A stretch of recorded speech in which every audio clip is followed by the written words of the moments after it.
Good afternoon. It's Tuesday, February 10th.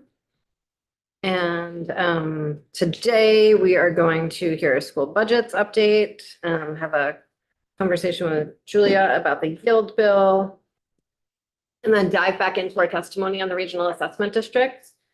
Hoping this week to really start sort of narrowing our work a little bit and start returning to the tax classifications language and the regional assessment district language with enough regularity that we can come close to finishing them, maybe even finish them so that next week we can take testimony from stakeholders for the pieces that are missing and to make any needed changes there. Other highlights of the week is we're starting to get more bills from other committees, and so we're going to sprinkle those in. We're going to finish our special education testimony that we did not last week. And we had a few requests from stakeholder groups for testimony, the Coalition for Disability Rights and the Vermont Network Against Domestic and Sexual Violence. And so we're taking some testimony from both of those groups this week as well, and diving back into the budget. So that's the big picture. With that, let's hear about our school budgets and how they're coming in. Kelly and Ted, if you want to join us, thank you.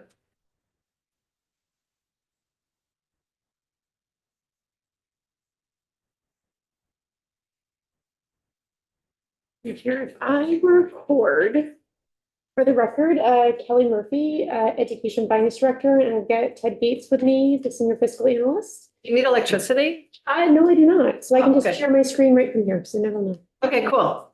We are all good. I'm going to go ahead and share my screen and just show what we have. Thank you.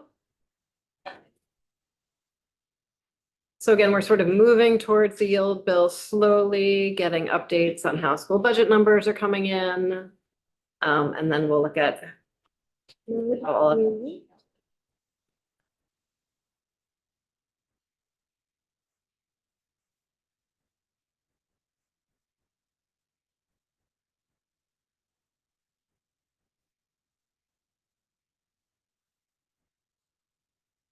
Okay. All right, all success. Yes. Okay, perfect. Thank you. So what I'm going to do is just go through the memo that's posted online. The good news is that we are making steady progress at getting the district budgets in. So the last time we were in, we had about 29 or so. We're now up to 80, which is great, of the 119 that we anticipate receiving. So that brings us at this point in time, we've got about 67% of the budgets in, which is great. The deadline for these submissions is February 15th.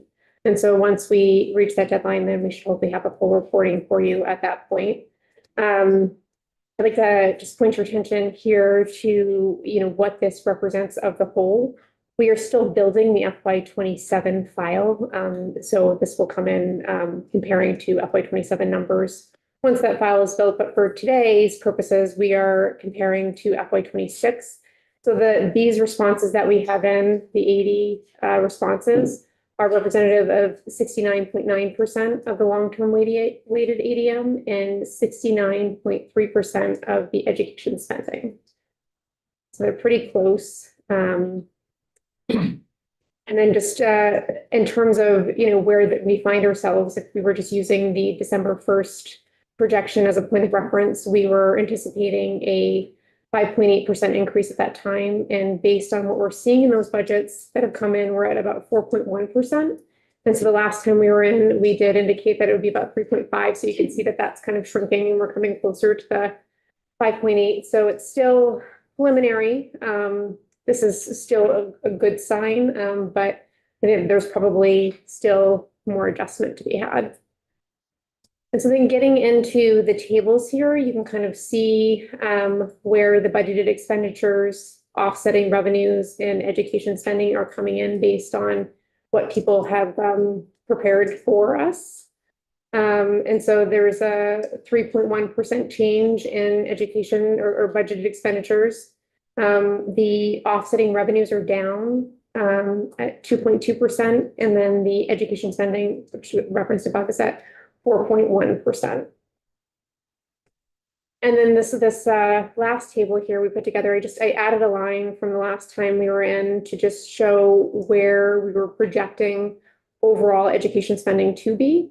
And so you can see this highlight here is where we're projecting to be. We took the 40 or so budgets that have not reported yet and grew them by the 4.1% average and came up with this projection. So you can see that would be a change over fiscal year 26 where we were projecting. Sorry about. Okay. So you can see what the change is here. That's what I prepared for today. Any questions? The districts that are not reporting yet, do you have a sense of if they in sort of past years have been It's a good question. I don't know higher growth, lower growth? where they stack up, but I can certainly look into that. Do we know what's driving the decrease in offsetting revenues? Is that folks having spent reserves last year that they don't have this year, or is that federal money that's lower? Do you know? I don't know, but I'm happy to bring that back too.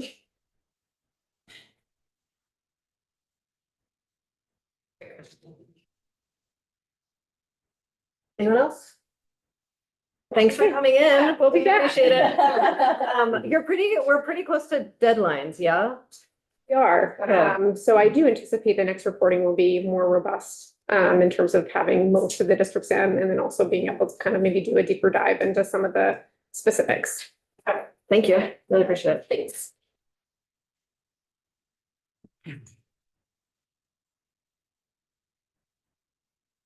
Yeah, do you want to join us for a minute? Yeah.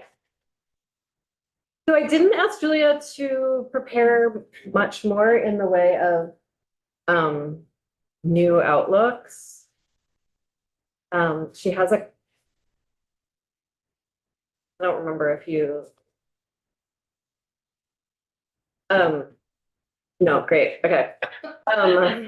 We sort of were like walking down a like hypothetical path, and then I was like, I feel like at this point this feels like spaghetti and not policy. So yeah, so pulled back. But I'm wondering, is it helpful for people to look at what we looked at last week, to just sort of keep on bring the policy choices to mind, so that everyone has a chance to be thinking them through regularly. So Brandon, I saw you asked your constituents' thoughts on it for the weekend. And that was fun to read. Oh, really? Yeah. Yes, I'm glad you approved. Yeah, so I enjoyed it. And so Friend of mine, right? we are in real life too. And in real life. Yeah. So This is fun.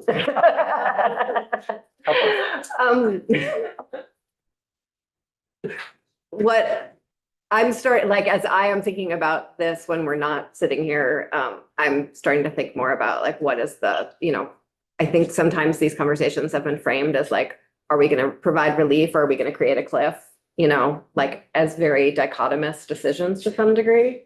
And so I'm trying to think about what sort of a 3-year ramp looks like, or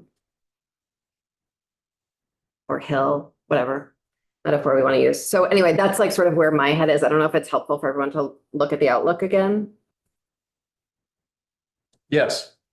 Thanks, Charlie. Right. Good afternoon. I'm Julia Richter with the Joint Fiscal Office.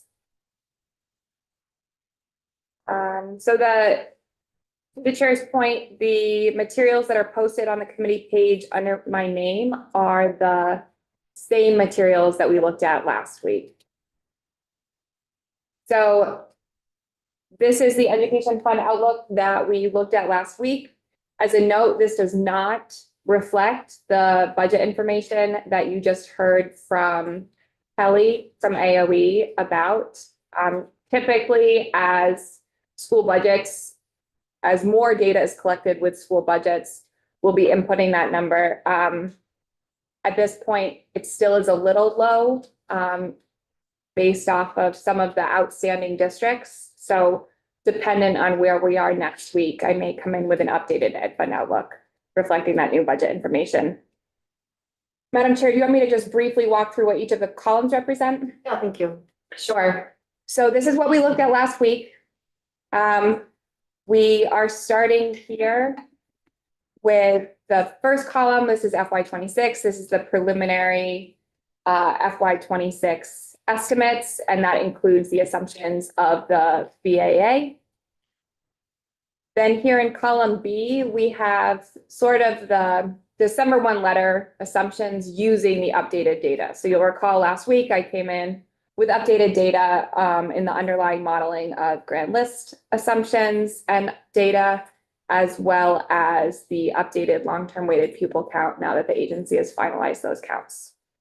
Julia, someone always asks me this question, so I'm gonna ask you this question. So we get sort of monthly revenue updates.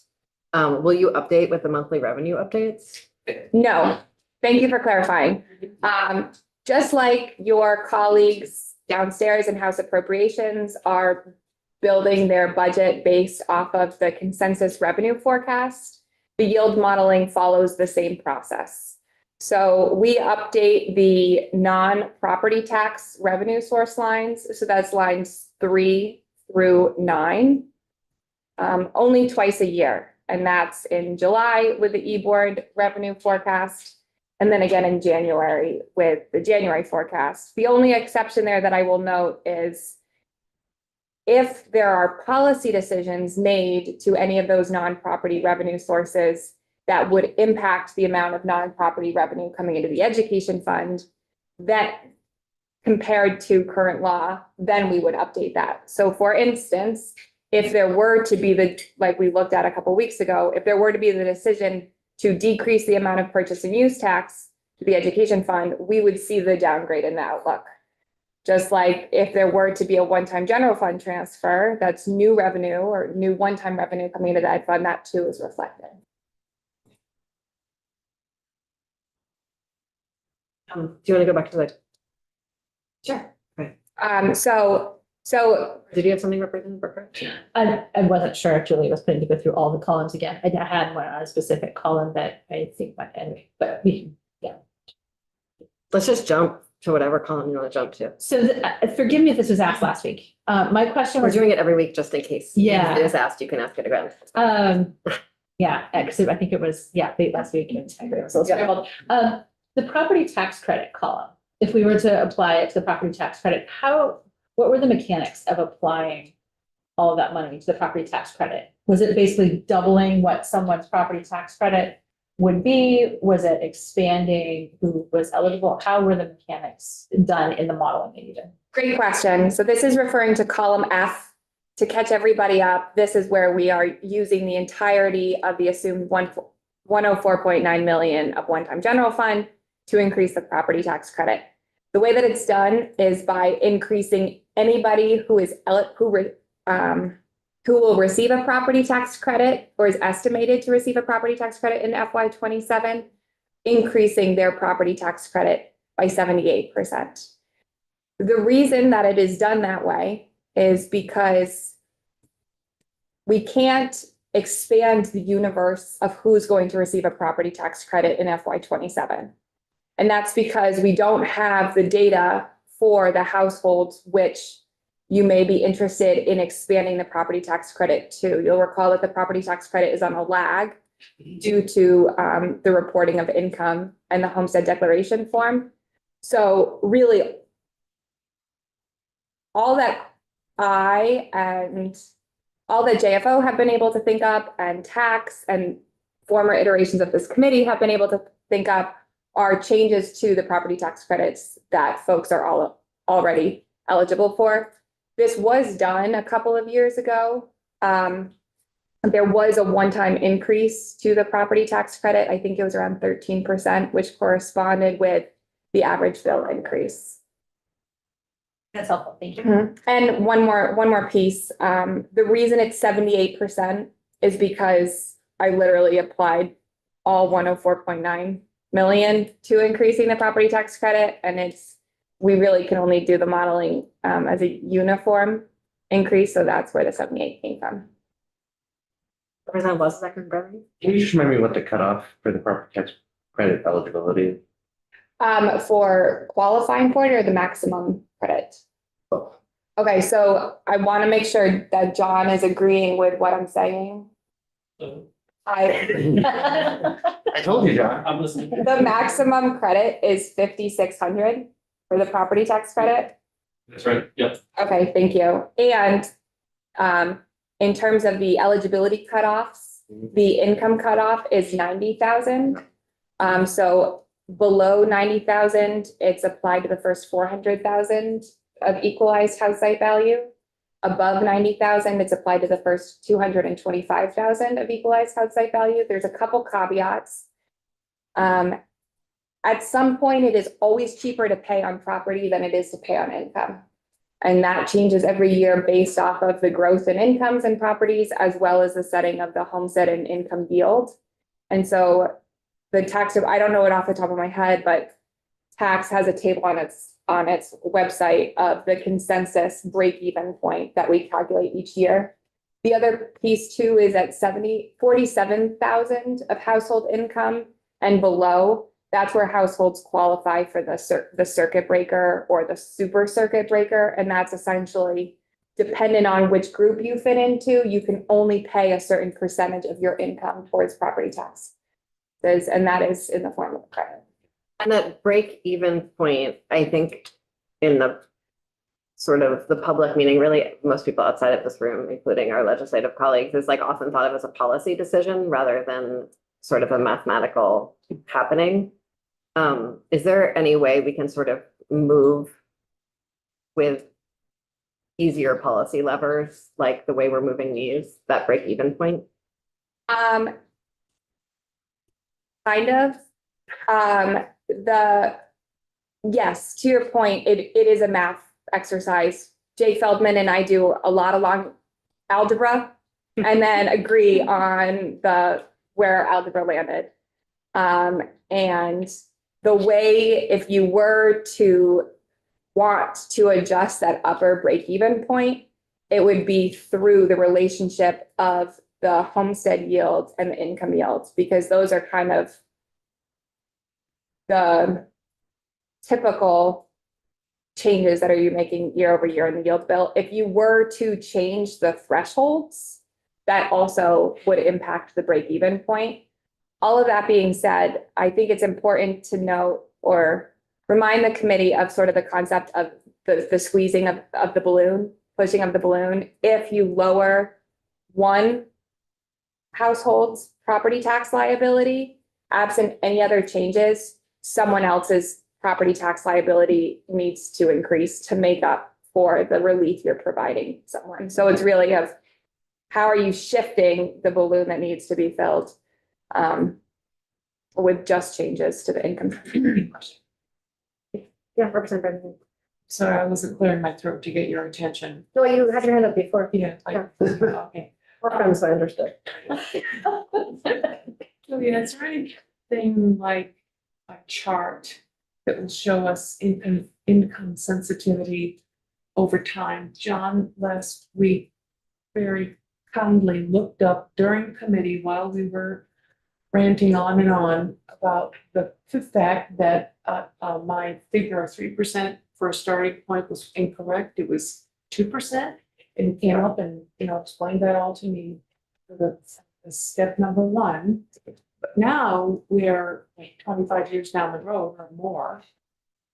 Anything like a chart that shows how that has changed over time, and especially the decrease in income? Okay, I think there's a couple of different ways that we could think about providing more information. I can certainly come back. I think that one sort of One number that people often will look at is what percentage of homestead property taxpayers receive a property tax credit. So that has been decreasing over time. That is something we could look at. Another would be, what is the overall cost of the property tax credit to the education fund? Has that also been decreasing? It's been, before commenting on a trend, I'd like to go back and look at the data. It really depends on the relationship of the tax liabilities, right? If you see that homestead property taxes aren't increasing by as much, the property tax credit doesn't need to increase by as much because it doesn't need to credit the same percentage of the bill. So we could look at that. We could look at the percentage of folks receiving a property tax credit. We could look at the break-even point, at which point is it always cheaper to pay on property. All of that being said, that helps understand sort of who is eligible for a property tax credit. It doesn't speak to how much those households' liabilities have changed over time, right? It may be for a number of Vermonters, it is, even if they fit into those buckets of the 90,000 and their equalized house site values under 400,000, it still is cheaper for them to pay based on property than it is income. Well, I appreciate whatever other info you can bring us. It's nearly at town meeting time, and I know my community, one of my communities anyway, thinks that almost everybody gets income sensitivity, and I'm not certain that's true anymore. Because we are no longer farming as a basis for our economy. Instead, we are suburban outflow from Chittenden County. So we've got a lot of people who commute. Anyway, I could go on and on about that, but whatever info you've got, I'd appreciate. Sure, I can certainly follow up. I will say that, Madam Chair, do you want to interject? Okay. I'll follow up with that. The other thing that I will say is I sent Sorcha the link last week, and I'll send it to her again to share with the committee, which is the tax department. It does publish by town the number of homesteads in that town that receive a property tax credit, the number of homesteads in aggregate, the average credit amount, and a whole slew of other things. So you could even look individually at your towns and see what it looks like. Right. Right now, it's not understood that. I think, for me, one of the pieces of Act 73 that I feel really hopeful about was the changes that we were able to make to the property tax credit. Because I think they're going to be much more, I think more people are better off as a result of it just on the face. But there's also this secondary piece, which is it's going to be much more policy flexible in the future than this particular system is. Less of a balloon effect. And for anyone who wants to dive deep into the balloon, long ago, it feels like now, there was a summer task force that worked on an income-based education tax. And sort of that policy aside, the bulk of that report is about, really describes that balloon in depth. And so I think it's a really helpful thing to read, whether you're interested in that policy or not. I will send that link to Sorcha, and we also put together during that task force a slide deck that had like a ton of graphs about pushing the balloon. A little outdated, but the intuition is still the same. The other piece I would add about the difference between the homestead exemption in Act 73 and the property tax credit is that with the Act 73 homestead exemption, household will be able to better understand their property tax liability for the coming year. Because as we know, under the current system, there's two rates applied to two different bases, right? The homestead rate applied to the homestead base, the income rate applied to the income base. Then we look at the delta between the difference between the two. Whereas the homestead exemption is just exempting a portion of the base. And that's it. Present Russell, what did you? Thank you. I was listening, but maybe I wasn't. Before you said so that they can better understand. Can you restate the first part of that sentence? It was a two-part sentence. I don't know what I said. Well, you said we are proposing to do something For the homestead exemption, so that we could better understand it.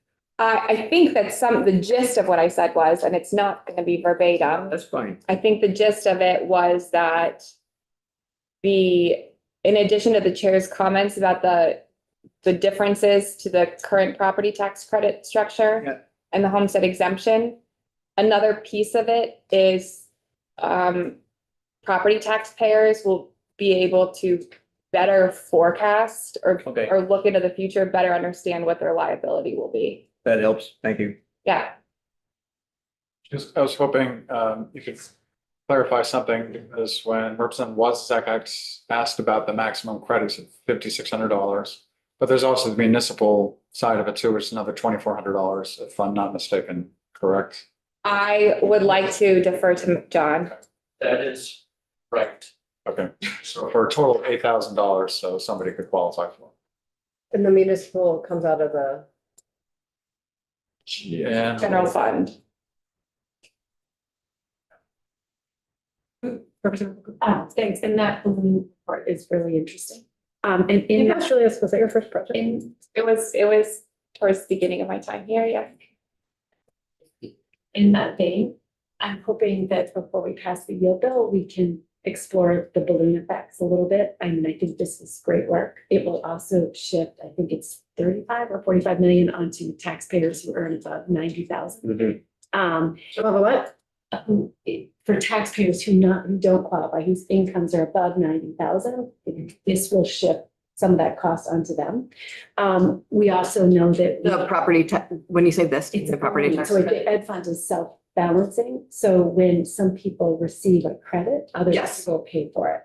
And in the same way, since we have a number of pretty significant policy initiatives that are going to possibly be creating demands on the ed fund, could we at least put them on a timeline before we talk about how we allocate one-time money so we can anticipate that? And I'm thinking of CHIP. I'm thinking of the housing bill that's now working its way through the House. I'm thinking of UPK, which is likely to increase spending if that's something we choose to do. And I'm sure there are others. I'm also aware that when Act 46 happened, it was paid for with merger transition tax subsidies. And if we aren't There's still a couple of those around, right? if we weren't giving those subsidies to them, it's going to fall back into budget. So we should expect some increased spending in the transition as well related to the cost of merging. It would just be nice to have a timeline so we can understand what the increases in spending that we are voting for are going to be and and when they're going to hit. So I asked everyone to look at their committees of jurisdiction walls and for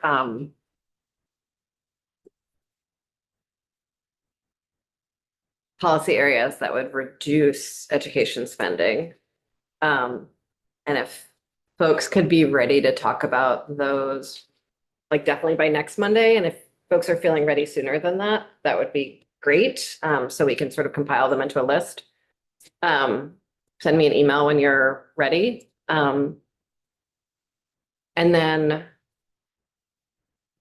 Representative Holcomb, it sounds like you already have a list sort of going of some of those pieces. And we have a timeline that's already sort of set up for Act 73. So if we could start putting those two things together. I think a lot of them aren't policy decisions at Act 73. No, I know. I'm saying we have an existing timeline from Act 73 and we could put those other items that you're talking about onto that timeline in order to create a more comprehensive timeline. We can. I guess I still have extraordinary concern. I mean, I'll just pick the obvious that I don't think we're talking about at all, which is the loss of ACA subsidies and what's that going to do them more. And when we look at who is being impacted, it's hitting predictable income bands. But what I don't see us doing across all committees is laying those bands on top of each other.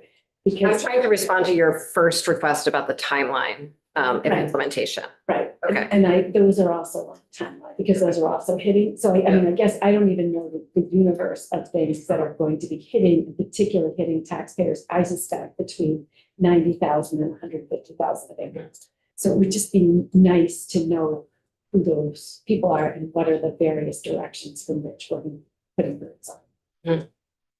And so I think I'm asking you the things that you are aware of, if you could if you could begin the process of putting those together so that we can add them to a timeline, that would be great. And we can add it to everyone's committee work. While I'm speaking of committee work, having nothing to do with education finance, there are a lot of bills that are coming here and committee members have not necessarily been discussing them with me or giving me a heads up in advance. And so this is a third request for everyone to really spend more time with your individual committee of jurisdictions agenda and gossip flows. Thank you. Does anyone have anything else on the yield bill, or I bring us back? It's really everyone, just so you know. Yeah. Except for maybe Representative. Representative Odie, hello. Yeah, I still have the question of where geographically the uptake has been with the income sensitivity, and where in terms of age group it's been, and then also well, going forward, what the prediction would be with the new 73 situation. So Representative Odie, I think Julia mentioned that she sent something last week that was what was town by town on paying on income versus all of the other choices. If you want to take a look at that and then think about how that's going to shape your decisions about the yield bill that we're going to be moving in a couple of weeks. We can talk about that again next week. Okay, thank you. Yep. That doesn't include age. We're not going to get age. That's just not going to be available. All right. Well, you know, I read that Vermont is like #1 in the nation for people who have paid off homes, no more mortgage on their homes. So I think about that, and I just, maybe that's the question I want answered. If you want to have a preliminary conversation with Chris Delia, he's sometimes able to answer questions about mortgages. And I know that Austin at the chamber, the Lake Champlain Chamber, brought some information to us about that last year as well. But just checking in to see if they have updates on any of that. Representative Higley? This is just to ask in regards to what Representative Holcomb suggested about a timeline.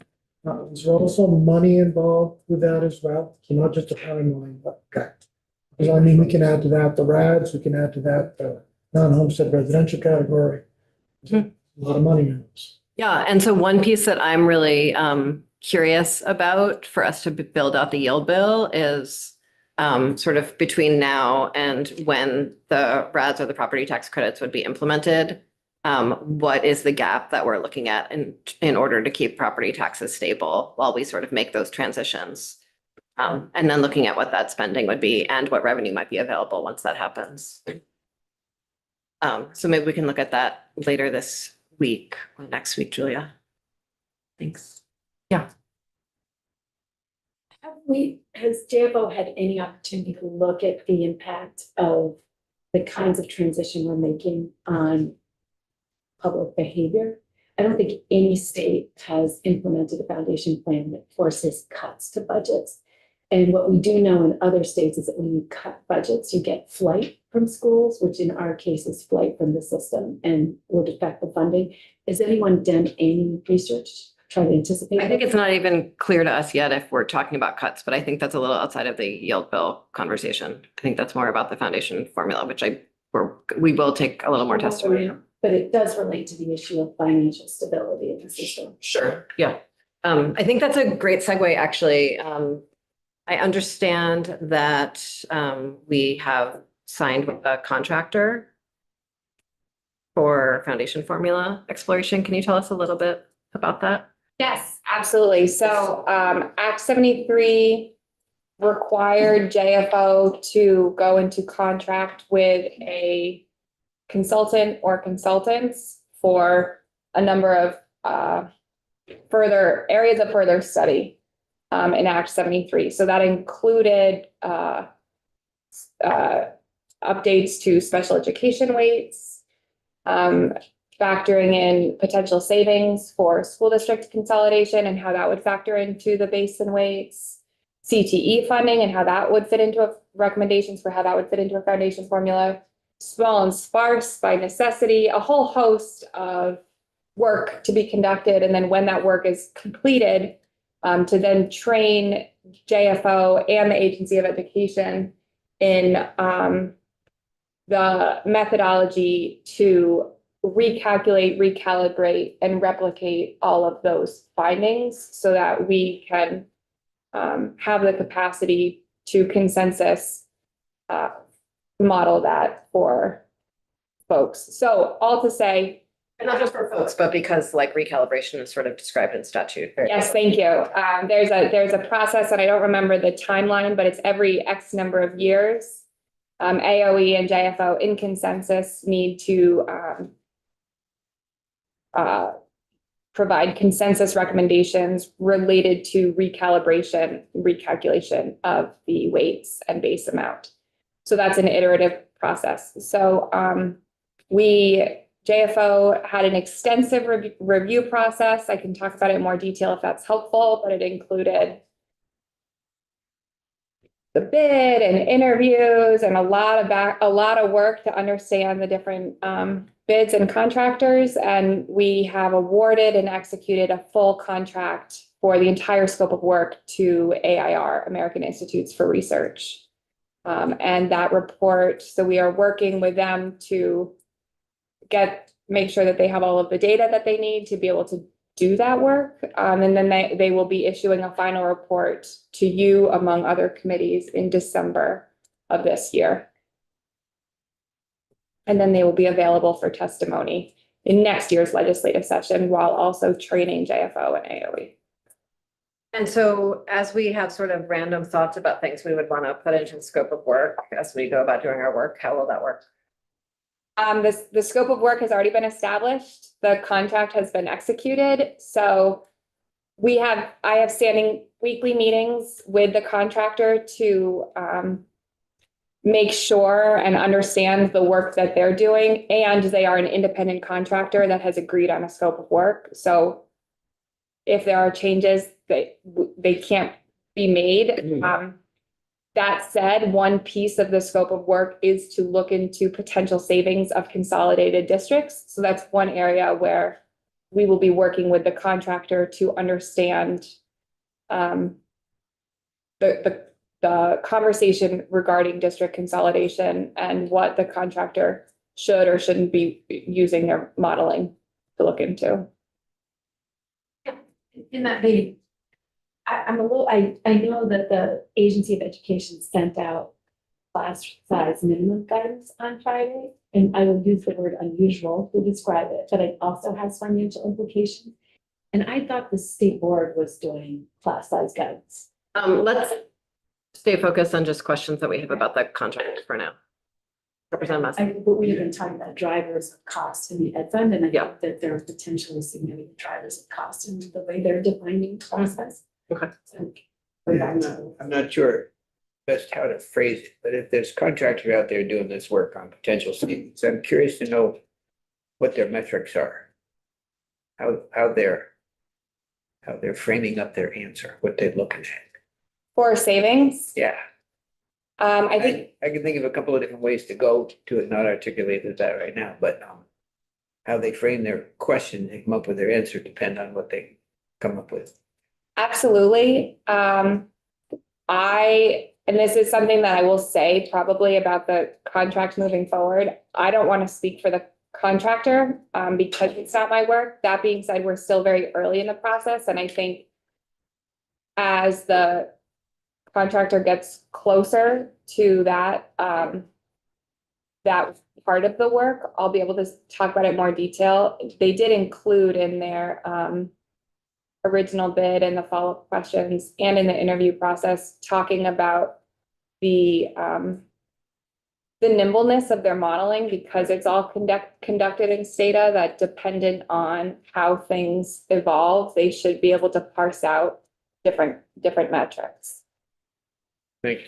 I'd be certainly interested in learning more as it goes forward. Yeah, me too. Thank you very much. Is the contract with the consultants available on the GFL website to review? I know the RFP was, and I reviewed that, but is the contract itself up there? The contract is not, is there a specific, I would just like to see what the scope of work was that was signed off on. I can talk about that. I can share that right now if that would be helpful. Yeah. So I actually thought that that question may come. So let me just, you want me to go ahead and share my screen? So the scope of work was really built on the legislative language that JFO was charged with in Act 73. And then we tried to flush it out a little bit and make it clear what we were looking for. And I did share this with Sorsha in case I ended up sharing it, so it can be posted as well. So this is the scope of work. Do you want me to just walk through the different? If you were, I will say, if you were to be looking at Act 73 and the scope of work, it's almost going to be the same. Okay. So the consultant will conduct analysis and provide recommendations for updates to the new funding structure established in Act 73, a cost function foundation formula.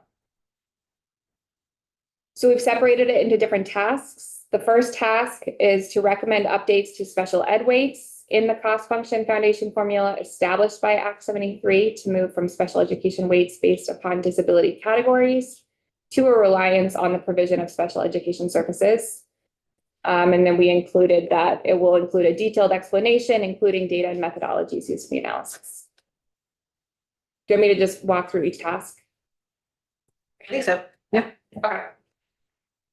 The second task is to recommend updates to any other weights in the foundation formula determined to be empirically necessary for an adequate and equitable education, taking into account cost savings generated by new, larger consolidated districts. This is also almost verbatim from Act 73. And we included a little bit of additional context that the consultant shall clearly explain benchmarks used to determine an adequate and equitable education in the analysis. The consultant shall also clearly identify and explain the estimated cost savings from new district configurations. They shall include detailed explanations of findings and recommendations, as well as detailed explanations of data, methodologies, and underlying assumptions used in the analysis. And this latter part is pretty consistent throughout. We wanted to make sure that we understood all of the underlying assumptions, all of the data inputs, everything that was used to reach any of their findings and then recommendations. So it's not a black box. Exactly. Representative. So does that language, two things, does that assume that they need to have the updated maps to be able to estimate? And are they going to make assumptions about continuing buildings? I mean, the savings don't come from merging.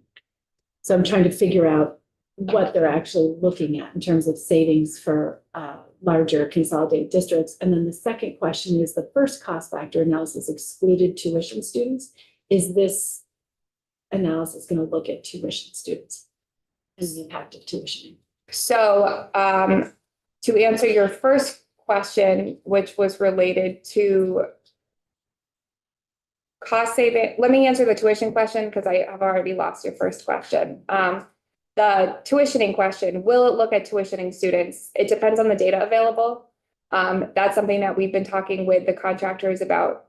The principal investigators, his name is Drew Atkinson. So this is something I've been talking with Drew a lot about the prevalence of tuition, especially in certain districts, and being able to account for it and look into it in greater detail. Ultimately, it will depend on the benchmarks used to determine an adequate and equitable education. If that data does not exist for certain student groups, then there can't be a regression analysis run against it.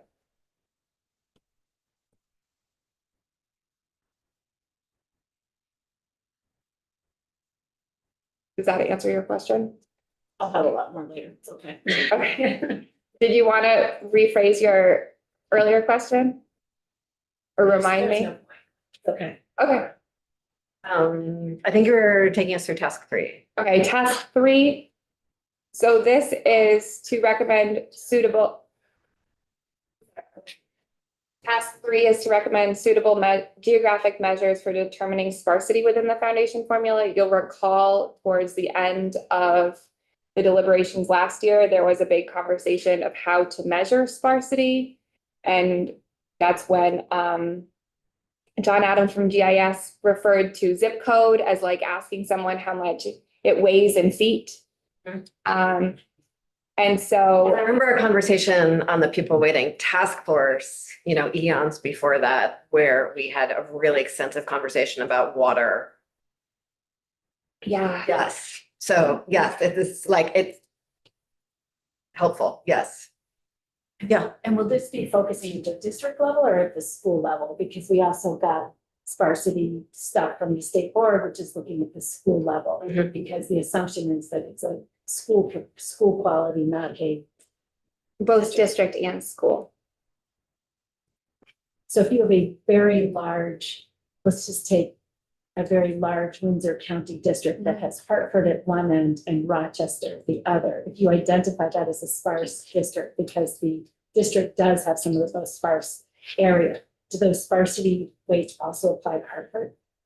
Well, the task is for the contractor to recommend that would. Answers to that question. Okay. Yeah. Okay. So really what this is doing is, these are some of the big outstanding questions, some of the questions that people have been talking about a lot, that were being deliberated last year. And you all, along with the majority of your colleagues, voted for JFO to look into to contract with someone to recommend answers to these questions. The next task 4, is whether for the contractor to determine whether it costs more to educate a secondary student than an elementary student in Vermont, and if so, to recommend an appropriate weight to capture the cost differential. Excuse me, and you'll see that same piece, that including a detailed explanations of findings and recommendations, as well as detailed explanations of data. You don't have to read each subparagraph. Okay. I won't read them, but I really do want to underline them where we're asking for enough information so it's not a black box. If we know that some districts significantly underspend because they're counting on parents topping off the tuition, how do you estimate the cost of secondary education? That's also a question for the contractor. That's why we have this person doing these things. And is that covered? Like, how do we know that looking at that? That's something that, I'm meeting with them every week. Task 5 is recommend how to account for the provision of CTE within the Vermont Foundation formula, funding formula. And we included that they must clearly describe how it would be included in the foundation formula, including the financing stream and the recommended funding amount. And then the part that I like. I don't want to. Each time you. I don't want to. There's one too many details. Detailed the detailed. Yeah. Yeah, nice catch. Next we have task 6. So this is recommend updates or changes to other components of the foundation formula, including the base amount. This would also include the weights that would be required as a consequence of any recommendations from task 1 through 5. So one of the reasons that JFO decided to go with a single contractor for this work is so that the contractor can do all of the work together, so that if you squeeze the balloon over here, to make sure that you're accounting for it in all of the other places in the funding formula. And so this is just that explicit task that based off of recommendations here, the other changes that would need to be implemented. This is the training piece for JFO and AOE staff to update the analyses in the future. we're requiring that the consultant must identify all of the factors, weights, and analyses that would need to be updated in future years, a recommended schedule for those updates, documentation at a level of detail sufficient so that we can replicate the results, and then training JFO and AOE staff to update and replicate those results in the future. Know if they're using the same methodology before where the model was designed to estimate what it would cost to educate all students to the average level of performance? Is that the same approach that we're taking in this study? So the part of this is for the consultant to identify the metrics to measure an adequate and equitable education. So they're looking into data in addition to scores. They're also looking into data of chronic absenteeism and other metrics that I can't think of off the top of my head. Really? I'm sorry, what did you just say about the acceptable level of performance per child? Of education, yes. So I said this is the piece where all of this gets to the right, if you're asking the funding level, it's like the right funding level for what, right? And so part of that is for the consultant to identify how are they measuring an adequate and equitable education. And that's because that is the language that JFO was charged with. And so task 2 says that the consultant must explain the benchmarks that they're using to get to that adequate and equitable education. Does that answer your question? Well, I'm just wondering how in the world they determine that. That's why they get to be a contractor. That's why it's, Okay, I've said enough. And that's, I mean, yeah. And the pupil weights in current law are also sort of based on a similar frame. Because what's adequate for her child might not be adequate for my child. I think John may even have a lot to say about the word adequate, but we're not going to ask him right now. Oh, I can't wait. Okay. Thank you, Julie. Doing any comparative analysis, looking at neighbor states too, for example, or is it just looking at Vermont data? that's something that we've been talking about with them about, and wanting to make sure that it's not Vermont specific, but looking at national data or other states. It's challenging to compare based off of the way that I met with them this morning and we were actually having exactly this conversation of how to compare against other states when we have different statutes, different governance, different metrics. And so I guess the short answer to your question is yes, and it's an ongoing conversation in terms of what and how and where that's appropriate. Yeah. Will they also be identifying specific policy decisions that may explain some of that variance? I don't know. I would say that is a little outside of the scope of work and getting into the sort of the final, bless you, paragraph that we have here, within the scope of work, that this is the minimum obligation of the consultant and doesn't limit the consultant's ability to recommend additional updates or provide additional information. So, I would imagine, Representative Holcomb, that some of them just naming their assumptions, which they are very explicitly asked to do sort of over and over again, would get to some of that question as well. Not necessarily, because. I'm just saying some of it. I wasn't saying. Yeah, I think it addresses my concern, which is that we ask schools to do things that other states don't ask them to Yes. do, and if you don't have comparative data, you actually don't know that that's not how other states do. and I think that gets exactly to the point of where it can be challenging to compare against other states. So we need to be careful of comparing against other states and not comparing against other states, because what may look to be apples to apples on at face value may in fact not be apples to apples. I appreciate that so much, and I wish people were that careful. Other people were that careful. Thank you. Task 8. They will have to come Task 8. talk to us. Yes, we've included, that they'll come in, he can come in person up to several times and also be available for remote testimony as needed. Again, minimum obligation and essentially that, we'll be in constant communication. We have these standing weekly meetings. And I'm in the process of setting up, meetings with our administration partners to make those introductions and make sure that, everybody's communicating from the beginning. Any other questions for Julia? Okay, I'm gonna ask us to take sort of a deep transition breath because we're gonna change topics. Can we take like a 2-minute break?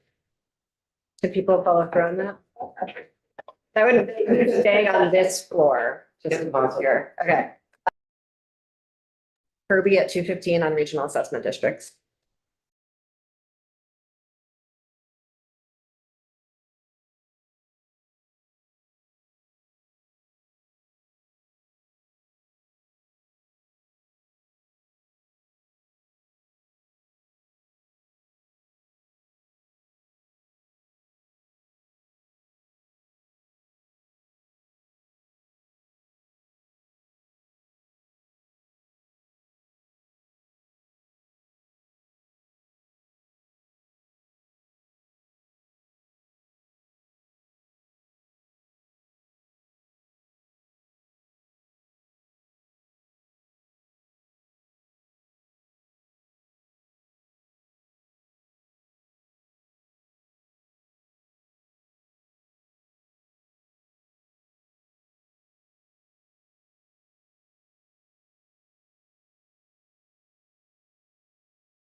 Still here in Ways and Means, and we are going to begin our work, return to our work on the regional assessment districts. Kirby made some edits and expansions since last we were together on this.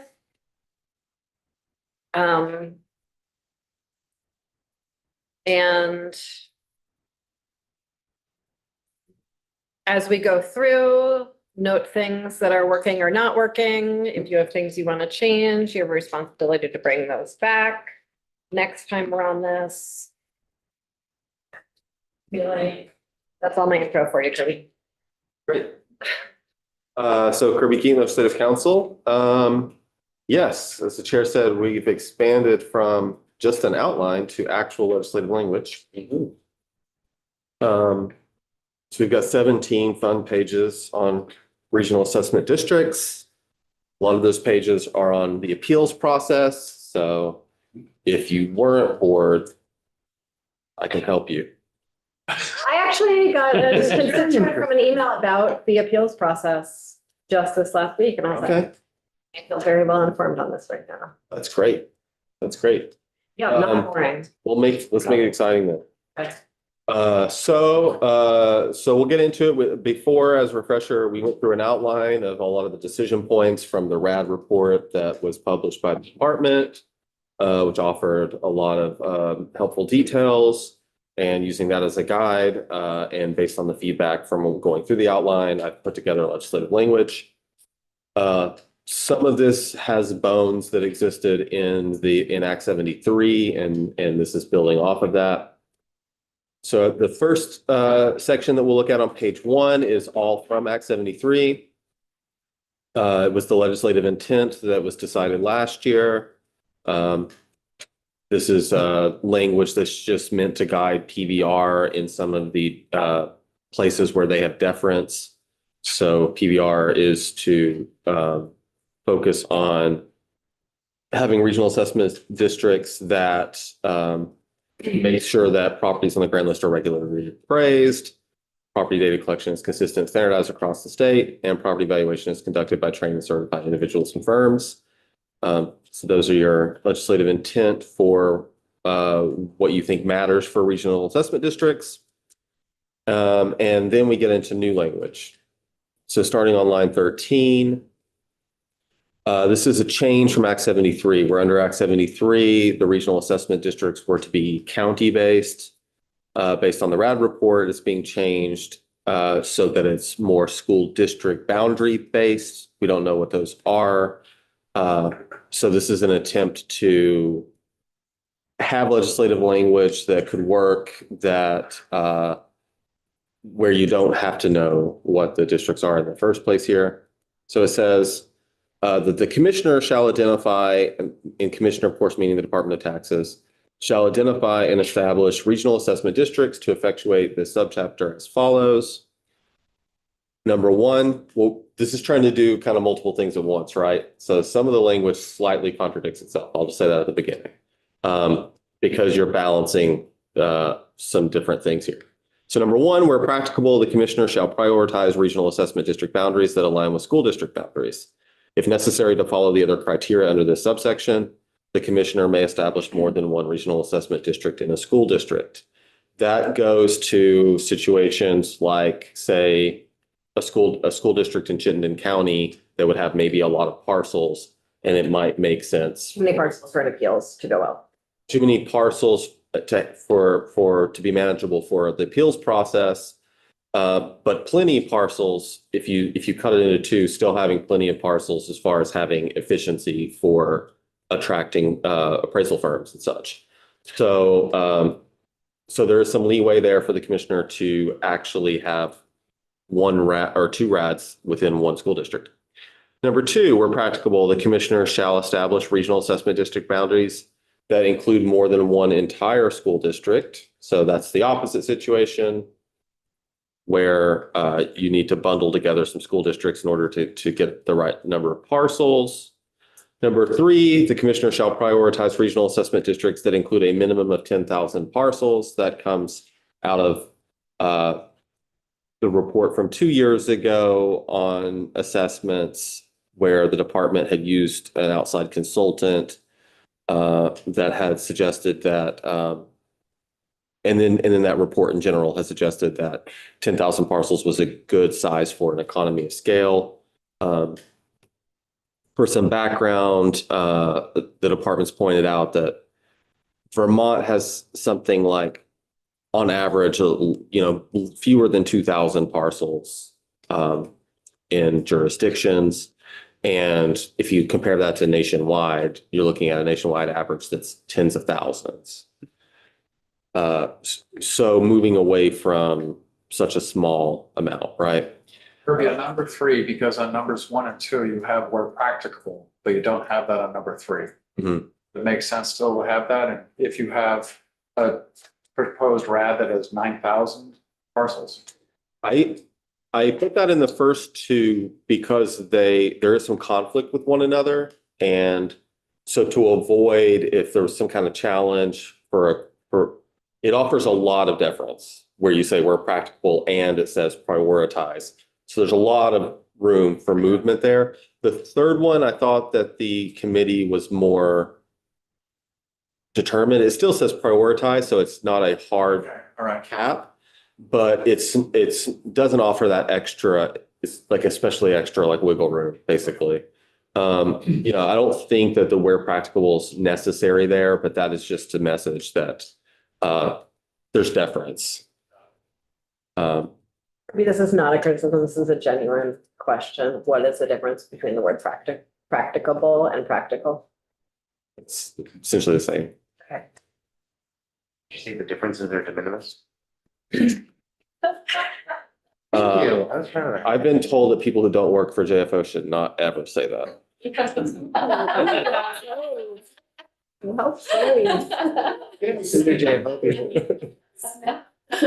even as a joke.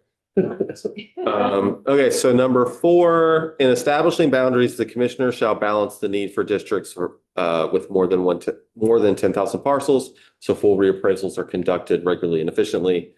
That's just for context to give part of the legislative reasoning for why that exists.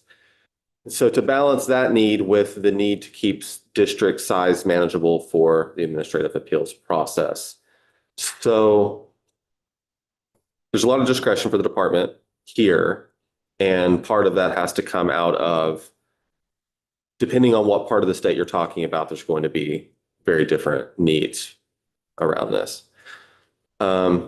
So in subsection B, we have, after the initial establishment of regional assessment districts, the commissioner may modify district boundaries. So there's a process here for in the future as things change. Let's say some school districts have a lot. The school districts themselves change, maybe because it's student populations in different places.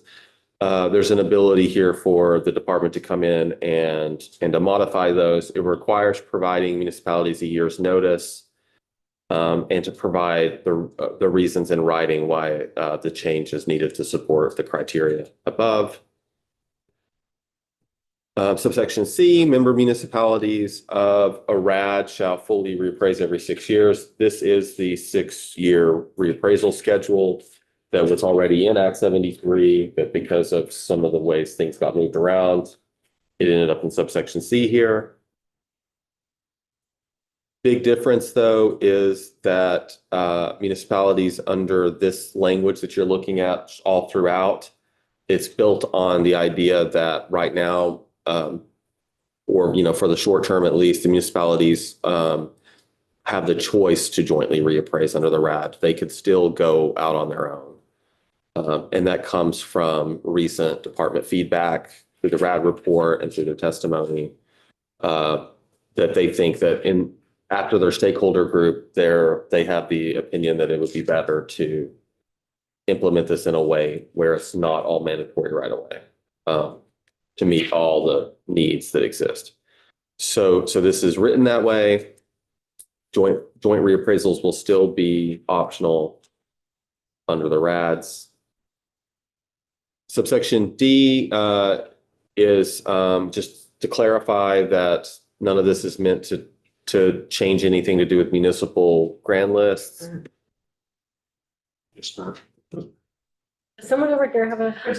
Well, I just, it wasn't exactly a question. It was more of a thought about like, that's fine if one municipality for that municipality thinks it's better to go off and do their own thing, but then what about the others in its group? You know, I mean, that kind of leaves them hanging if it was better for them to have, you know, say there's one that's bigger than the other two, for example, and those other two are then kind of left in the same situation they're in now, which is hard to find a contractor to do their work if some of it's on.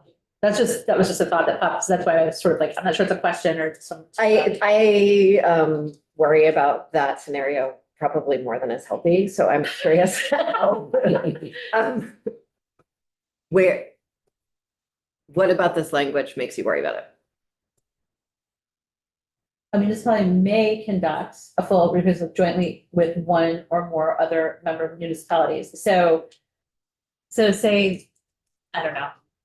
So I'll just make up an example. So say I'm South Burlington, and for me, I would prefer to just be independent and go do my own thing and have my own Yeah, contract. but what's Westford gonna do? But St. George or, you know, like some other group, like if I go off and do my own thing, then they're kind of left with, it sort of defeats the purpose of having RADs if we make it.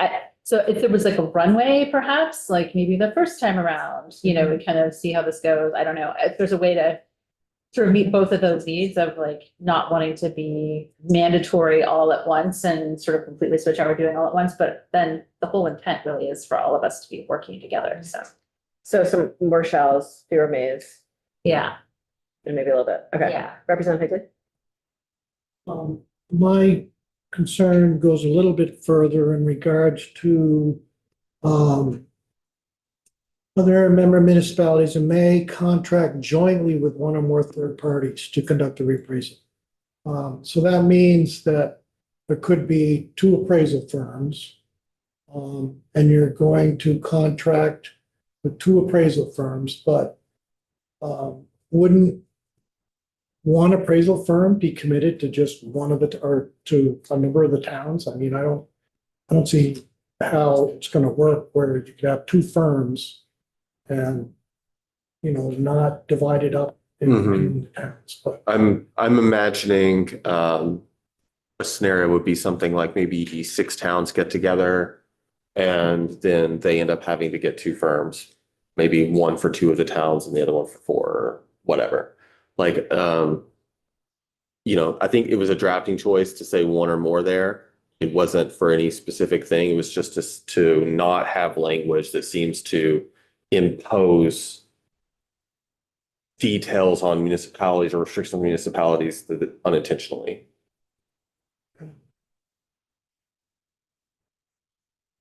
But I agree. I don't see a scenario where 2 firms are hired for one municipality. That would seem really messy. Yeah. But there's certainly none of this requires anything like that. Okay. When you say, okay, Representative Higley, do you feel like your concern is satisfied with the language there now that you've gone deeper into it, or you want to keep on thinking about it? Well, it might be good if you could think of some wording, Kirby, that would be added. Okay. That, you know, as you explained it, where, yeah, I would hate to think there would be 2 firms able to roam over 6 towns. I mean, under this language, if that happened, it would be because a municipality wanted to do that. Maybe we don't want a municipality to do that. Okay. Okay, and then Wait, nope. I appreciate Kurt's question because I had the same question and just going back to what problem we're trying to solve. I think part of it is the inconsistency. And so I think there's horizontal, there's vertical within the RAS. And I think this is a question where you're eroding the consistency. And I just have to say again, I'm not sure I'm persuaded that the school district thing is important within the RADs, in part because one of the things we need is consistency across the RADs, and that's a check on consistency across RADs too, just gonna say. Because I think that's an issue people have as well. I feel very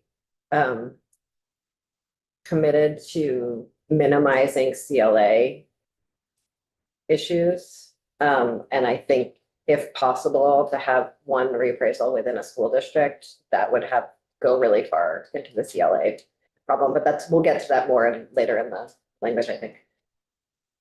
Part of it is getting everybody raised on timing days. Yeah, absolutely. Yes, that is one part of the CLA.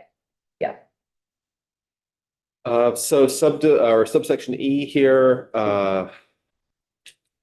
expressly prevents municipalities from trying to appeal the inclusion into a regional assessment district. Don't know if this is a likely legal concern, but included it because my understanding was that you would not want a municipality to have the ability to basically, through litigation, derail the RAB process for a few years.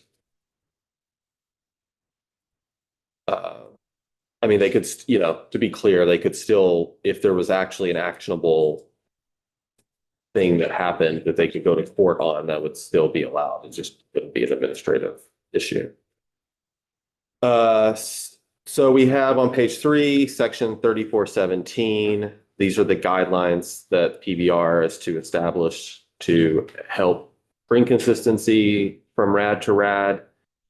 This is all from Act 73. Nothing's changed.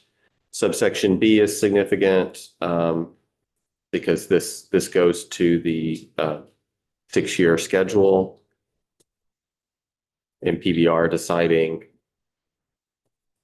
which RADs are which years under that schedule. Starting on line 17, we have section 3418. This is the establishment of the Regional Assessment District Appeals Board.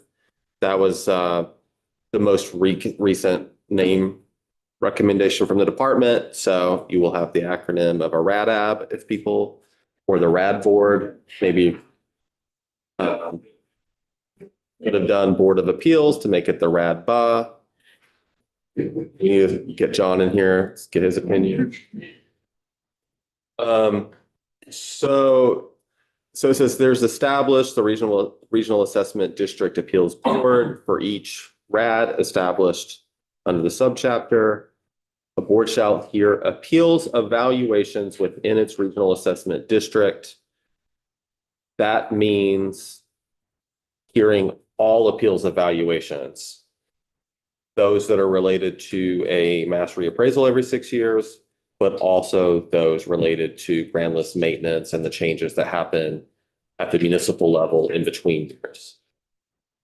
So to be clear about that, there's been different versions going back to the last session. So that wouldn't go back to the municipal listers, you're saying, or assessors, about a grand list change. There'd still be the grievances, but instead of any interim adjustments that are made that would under current law be appealed to the BCA, would go to this instead. Okay, so that's one way to think of it. appeal. Anything under current law that would be about property valuation appeal that would go to the BCA would go here. BCAs will still exist. They have other duties. But they would not hear appeals of property valuations. Were you saying there's a difference between a grievance and an appeal? The grievance is the first kind of more informal process between the property owner and the lister. And then the lister makes a final decision, and then that can be appealed to the BCA. Okay, all right. I don't think that's spelled out in here, right? Not really. It's this is just replacing the BCA role with the RADAB. Right. And the difference between a grievance and an appeal is other areas of statute. Yeah, we don't have any language on the grievances here. Representative Brennan? So what we're talking about here is a scenario where we no longer have the local appraisers. We do. Doesn't even hire, No, we do. We have all of that. Nothing changes with that. what do they do? Hmm? What do they do? Too much, right? Too much work. The only duty that could be taken, and it's not necessarily, so under current law, we're talking about mass reappraisals that are done, right? That are sometimes, long periods of time happen between them. And for some municipalities, the lister or assessor for that municipality will conduct that mass reappraisal. But oftentimes it's hired out to firms that specialize in this. So for the municipalities that hire firms already, that municipality's lister or assessor would not have their duties change. Because they're not doing that work already. For the municipalities that are currently doing it on their own, well, under this language, they could keep doing that too, actually. Yeah. Because the joint reappraisal is optional. Even if it makes them different from the other towns in the district. Yes. That's this language based on the recommendations from the department. Yes. And what I'm hearing from the committee, and I'm not saying everyone like voted for this sentence I'm about to say, I'm saying like general vibe that I'm checking back in with the committee about, is that folks want to move to a little bit greater consistency than that. I agree that we need to do that. What I'm a little worried about is Vermont, where you know who your appraiser is and you can talk to them when they come because you've known them all your life, and there's a comfort there, trust that I don't want to get rid of. On the other hand, I know that the town I live in has been 15 years without a reappraisal. And we've tried to hire people and we can't, and I know that there's a need for this, but I'm just being careful about what we're losing. Yeah, so it doesn't change the local listers and assessors and what they're doing now, really. Potentially, depending on the policy decisions you make, when it comes to the mass reappraisals, it may take that off their plate, that one thing. But the grand list maintenance that they do year to year, and the tracking relating to homesteads, current use, property tax exemptions and checking out those things. There's a lot that they do as far as maintaining the grand list that under this scheme, they would continue to do. Yeah. Okay. So subsection B here. Did we get through A? Yes. I don't know if we got all the way through it. So we have these new boards that we're replacing the BCA's role.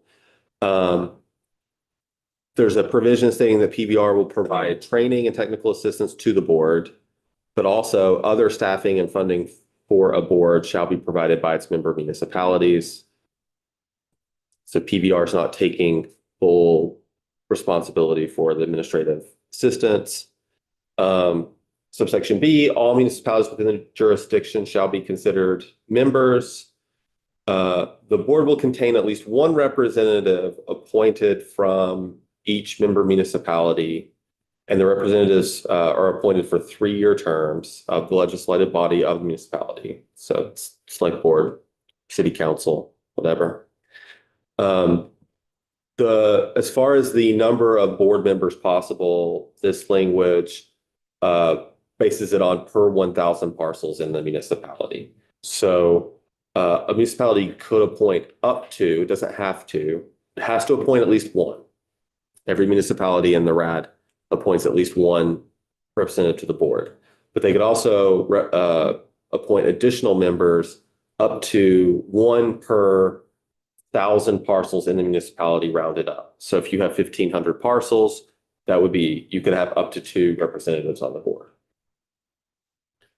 Yes. I'll just leave it at like, I'm concerned about the size of the board getting too big to really function. Well, I think he's going to get to that. And quorum issues, that's not.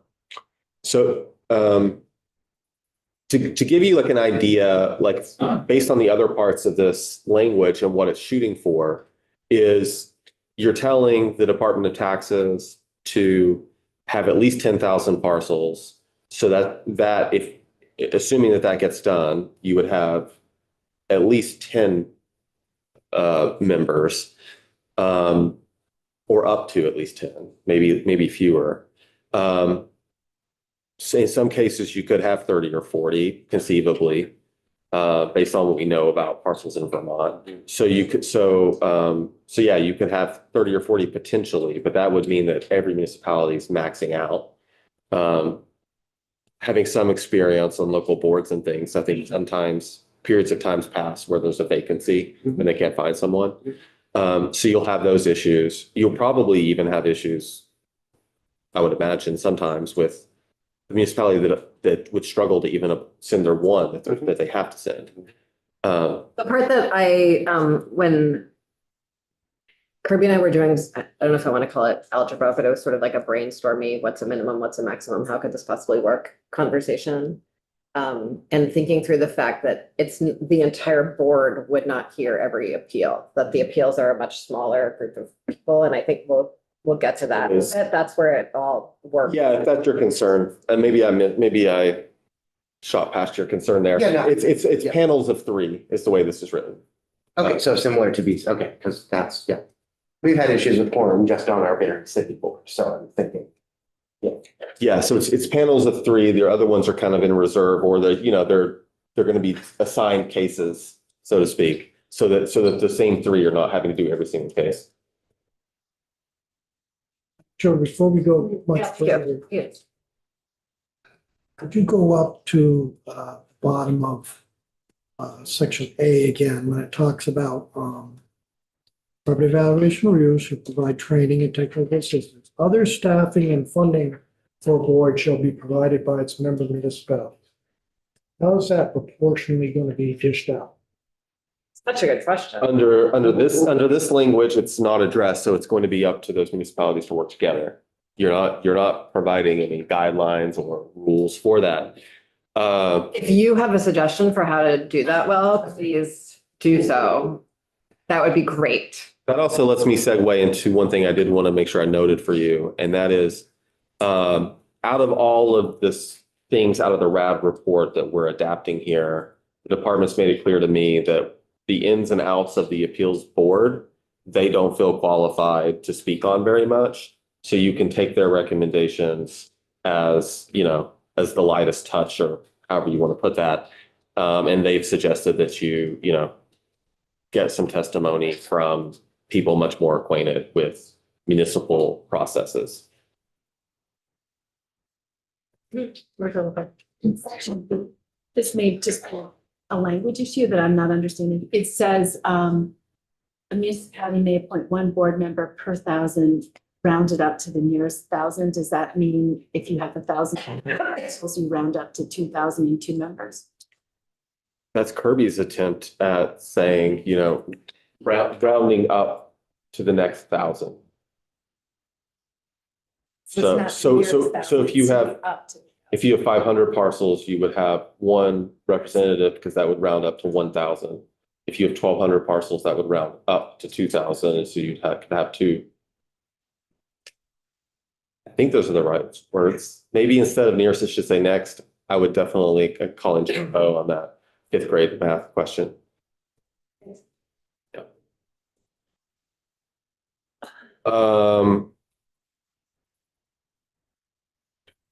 Okay, so we were on subsection C, a board shall elect an executive board. Specifically, are you willing to take on that fairly annoying task?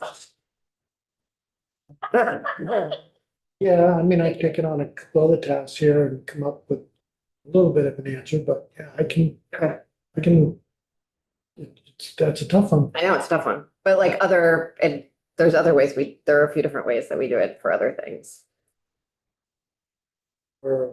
Like communication union districts and supervisory unions, and there's other ways municipalities come together to do things and pay for them. It's really kind of an unknown figure year to year. It all depends on how many, appeals you have, which towns are involved in the appeal. Like you said, it's not going to be all of them. It's going to be 3 maybe. So anyway, and frankly, so let's say you have 2 towns that are both in a RAD, one of them reappraised 5 years ago, and one of them hasn't reappraised for 25 years. Probably the one that hasn't done it for 25 years is going to have more appeals. Should they have a greater responsibility to pay for those appeals than the appeals coming from the town that just did it. I don't know what's fair. And it's my understanding too, that in the report, they recommended that if there was like three out of the whole group of regional board of civil authority, so to speak, one of those would be from the town that was appealing. Did I read that? This language actually precludes, if I'm following your question correctly, it precludes a representative from sitting on an appeal from their own municipality. Read that. Okay. Something in the, I remember reading something about that in the report. But Kirby, I have a question, maybe Mark is the right person to answer it, I'm not sure, but what I'm not sure of is in most large reappraisals of a town, the firm that does the reappraisal usually includes managing the appeals, right? And sitting in and hearing the appeals. And I imagine that would be the same in this case, but the municipalities also incur additional expenses for staffing. So I'm wondering if they are currently having that large expense and this is just the same kind of level of expense in hearing appeals. I don't know, from a municipality's level, or does this mean their budget goes up? That's what I'm trying to figure out. Yeah, okay, so in your scenario, the reappraisal firm would be a party. It wouldn't be part of the RAD appeals board. And so that wouldn't change from current law. So whatever expense comes with that would be the same as now. Yeah. Yeah. Or an additional cost you were asking about? Just in the municipality, if members of the RAD board, they have to be paid by their respective municipalities, right, for participating? They can be, or it could be all volunteer. Maybe compensated. Right. Okay. Yeah, BCAs don't get paid now. It's just like, yeah. It's just a few. But maybe they'll be driving somewhere and they would need Yeah. mileage reimbursement. Right. Or maybe not. That provision's mostly there to just allow for a municipality that wants to do that to maybe recruit. All right. I was just trying to figure out if it means another expense for the municipality they don't currently have. Like I think like Montpelier has at times discussed, like the city government, Montpelier has discussed possibly compensating people on boards like this. And so, you know, for the municipalities that want to do that sort of thing, this isn't stopping it. And we're gonna, once we get through sort of one more round on this, we'll take testimony from all the people who know stuff like that. This is just a follow-up on Charlie's question, and maybe it should be eventually written into the guidelines around the overall process for appraisals, but the appraisers that we had did 2 grievance hearings, a pre-grievance hearing and then a regular grievance hearing, trying to alleviate anybody's concerns in advance of them coming to their grievance. Yeah, like settle out of court and then, you know. Yeah, right, kind of, yeah. But again, you know, now that you mentioned that, I mean, you know, it sounds to me like, you know, they're gonna create these guidelines for all appraisers to do the same thing. They meaning the PVR. PVR? Yes. Okay. So there's some provisions about electing an executive board to help manage all of this.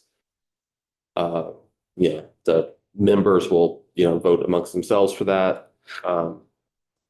And last of all, you know, the hearings held here will follow the law relating to administrative hearings.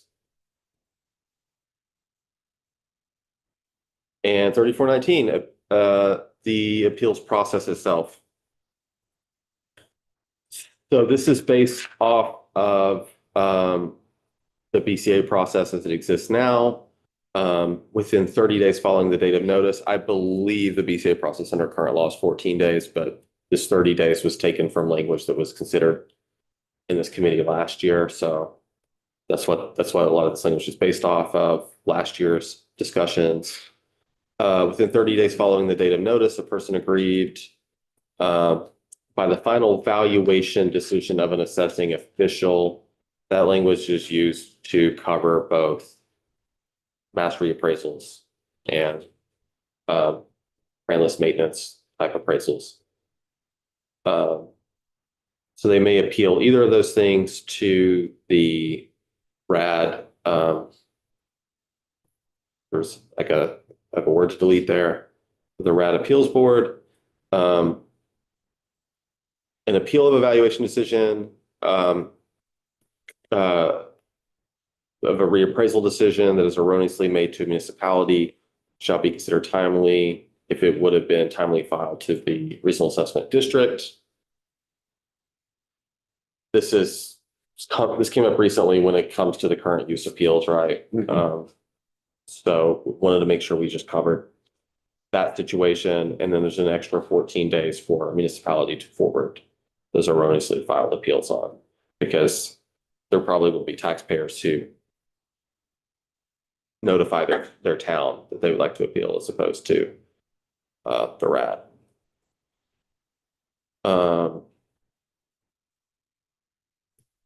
The next subdivision on line 7 here is the board shall schedule meetings to hear and determine the appeals no later than 30 days after the last date allowed for a notice of appeal. Because the 14 days is built in, there's at least some question there if you want to think about whether that should be expanded, because in this timeline, you would have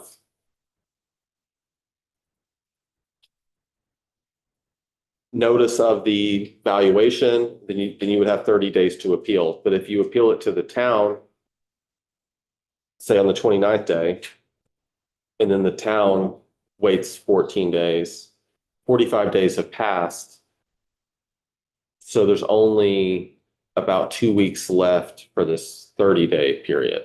And so the board, I don't know if boards will feel like that 2 weeks is enough, or if they would want more notice, so they would want more leeway here. Thank you for flagging that. Just something I'm not sure about. Notice of the time and place of the hearing shall be given by posting a warning. This is all the same warning and notice procedures that are followed for the BCA hearings now. This is where we have the provision that hearings will be conducted before a panel of 3 board members. So the language here does address how large these panels are. This is the same process as the BCA is now. The highlighted provision there is the requirement that's in current law for the BCA to go and inspect the property is made optional in this language if both parties agree to waive it. We also have language about what happens when an appellant won't allow an appeals board panel to inspect the property. It means that they effectively withdraw their appeal, which is current law with BCAs. And then there's language that came out of COVID that's part of the BCA statute relating to electronic inspections in cases of emergency. And then subdivision 3 is the board shall within 15 days from the time of inspection issue a written determination, file it with the clerk of the municipality in which the property is located, and with PBR. This is the same process the BCA follows now.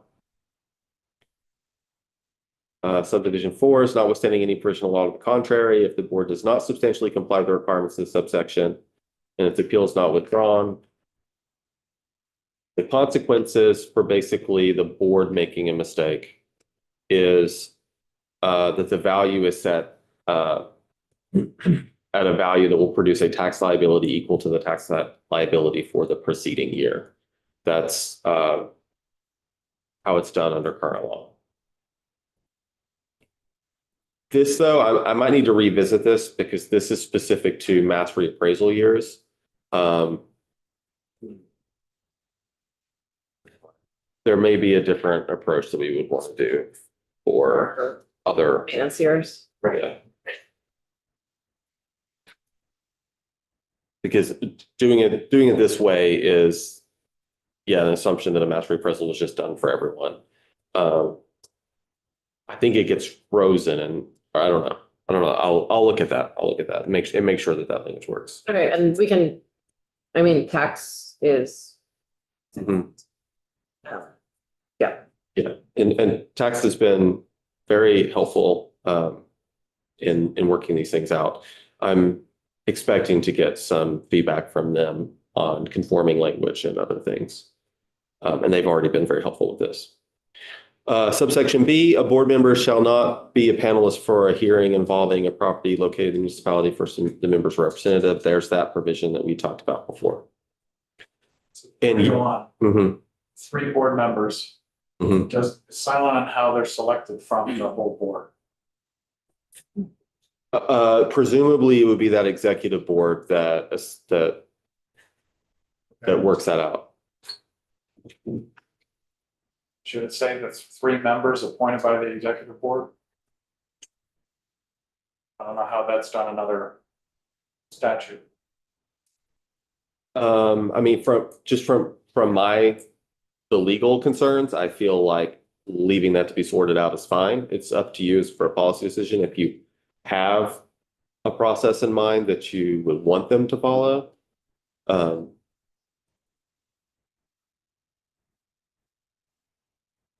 just say for what it's worth at the BCA level now, it's just like who wants to take Blackwell Street? 3 team up. Who wants to take Main Street? You know, like it's self-sorting. Largest district to make. Yeah. And if, Political. I also could imagine a scenario where we spell it out very explicitly and then we have to change it the first time someone tries to execute it, and it might be, it's sort of the opposite question of we don't do it and then someone comes and says we need more structure here, so it's, yeah. Yep. I think, Okay, and then from the RAD appeals board, there's appeals to the commissioner. The way that this is written, which is based again off of some committee discussion from last year, slight change from current law in that under current law, a party can choose whether they appeal to the Department of Taxes or to straight to court. There was testimony last year. I had a discussion with the Department of Taxes today and they helped jog my memory. There was testimony last year that you heard from, I believe, municipalities saying that it's a lot more cost effective for us to have appeals go to the department because it's not as formal a process. It's not as expensive. So the draft we had last year took the court out of it at this step. That's why the court was taken out. It's based off of testimony from last year and it was a committee decision when you were considering this. And that's the version that you have before you right now. It's the same process as appeals to the commissioner, except for that change of removing the option of going straight to court. There is still the option here for the Department of Taxes to decide this is more appropriate for court, and then the department can forward it to court rather than hearing the appeal at the department level.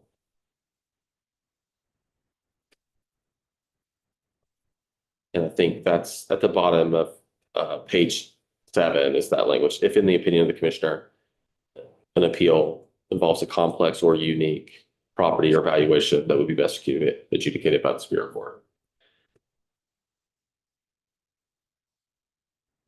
We also have this, if an appeal was made to the commissioner and they forward it, it's considered timely.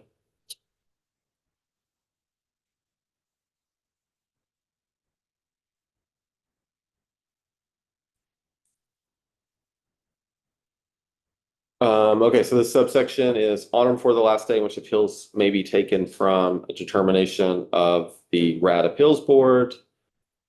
One of the parties may, on written application of one or more taxpayers of the municipality. In this case, this is not the parties. This is specifically on the municipality on a written application from one or more taxpayers of the municipality whose combined grand list represents at least 3% of the grand list of the municipality for the preceding year can appeal a valuation decision.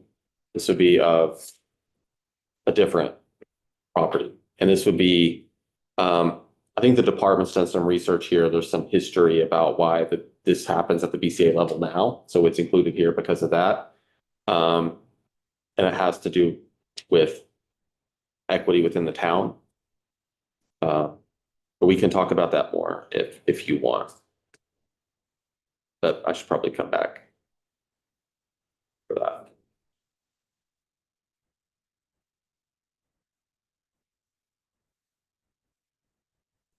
So when a taxpayer, when one of the parties claims that an appeal to the commissioner is defective in any way, such as, required information was left out, that it wasn't timely, something like that.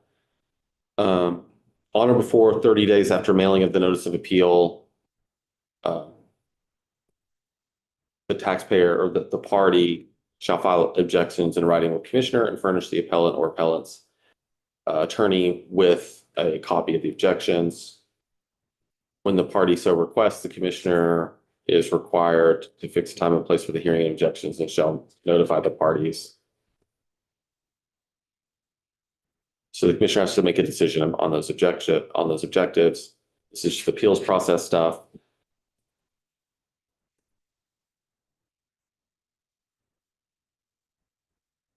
Subsection D deals with withdrawn appeals.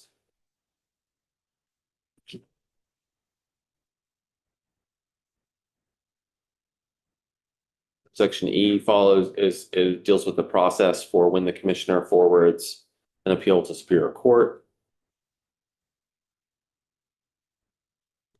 Subsection F has a provision stating that these appeals are done de novo, which means that the factual record and the decisions made at the lower level are not given deference, that the commissioner will start from scratch.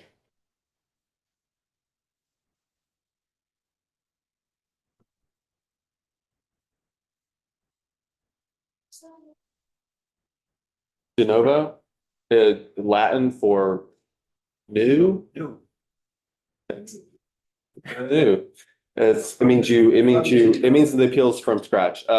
The other way that an appeal could take place is basically that the factual record is preserved, so that the appellate court would not have the ability to say, oh no, we actually think that this other thing happened and we're going to decide this case based on other facts. And that's not allowed for some appeals, like in court. But for this, it's de novo. So it's the commissioner can take in new facts and the parties can introduce new findings. Doesn't the commissioner also have to disregard facts previously presented? So if there was an appraisal done by either of the parties, then they couldn't consider it, but have to order a new appraisal? I'm not familiar with that. I can't think of anything that would prevent like the same facts being reintroduced, so to speak. You can hear from department and other folks on that. Represent that. Essentially means from the beginning. Start over. In Latin? You can have the same witnesses over and over again, or you can introduce new witnesses from the beginning. Clean slate. That would be wild if you're like, you have to introduce nothing but new facts. No, you can reintroduce stuff that's on the record. Yeah, so, okay.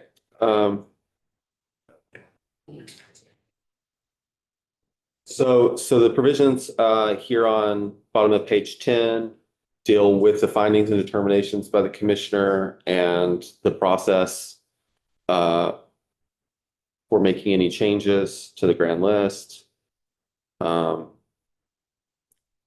Subdivision 2 here at the top of page 11 deals with a requests for an inspection, which the parties can do.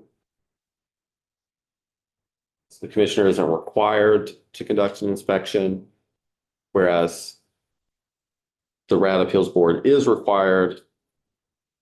But if there's a request, the commissioner then has to do that. To be Subdivision. clear, it's not the commissioner going and checking. Nope. The vision for this at this point, through the department's recommendations to the RAD report, would be that at the same time, there would be a full-time property valuation hearing officer. Currently, as you probably recall, PBR uses part-time hearing officers. Under this version of things, PBR would have a full-time hearing officer, so it would be that person. This is written in the singular, but I assume it would also, if it was a group of owners appealing in unison, it would be the same process. Or would we Yeah. treat them as a group? Can you give For an example, of this? yeah, so in our town, there was a lawsuit because a group of more recent arrivals argued that their properties were being evaluated at a higher base than people who've been longtime residents, and they won. But where would that come through in this process?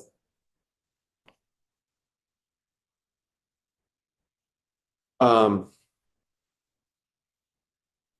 not connecting that with the I'll language here. I'll get you later. Yeah, I mean, I think I need to just go through the whole. We can ask the tax department as well. Subdivision 3 deals with states of emergency like before, except for the commissioner appeals level. G is requirements for the commissioner to notify when the commissioner's made a determination.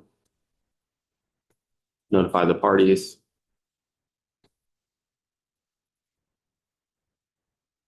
And that's it. We were trying to be subtle, but.